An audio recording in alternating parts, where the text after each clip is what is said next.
শিক্ষার্থী বন্ধুরা, যদি ম্যাজেন্টোতে প্রোডাক্ট আপলোডিং এর সময় আমরা এমন কোনো সমস্যা দেখতে পাই যে আমাদের যে যতগুলো কালার প্রয়োজন ছিল সেই কালারগুলো এখানে শো করছে না, অর্থাৎ আমাদের আরও একটি কালার অ্যাড করতে হবে আমাদের সিস্টেমে, তো সেক্ষেত্রে তখন কি করতে হবে? হয়তো এখানে এমন আছে যে ইয়েলো দুইটা আছে, সেক্ষেত্রে কোনোটা মুছতে হতে পারে।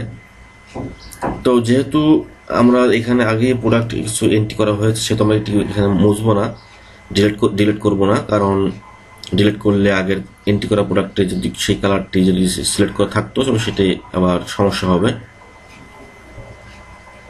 তো আমরা আজকে যেটা করব সেটা হচ্ছে একটি কালার অ্যাড করা শিখবো কিভাবে করতে হয়। ধরুন আমরা এখানে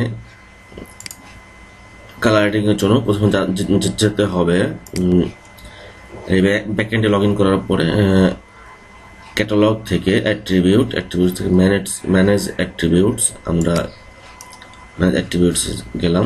এখানে 200টি আইটেম একবারে শো করে দেবো আমরা। এরপরে এখানে আসছে কালারে ক্লিক করবেন।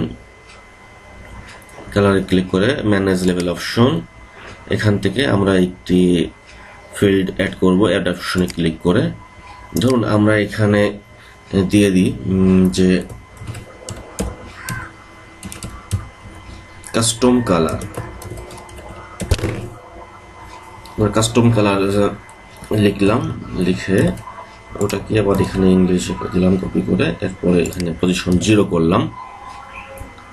এরপরে এটাকে আমরা সেভ অ্যান্ড কন্টিনিউ এটিতে ক্লিক করব।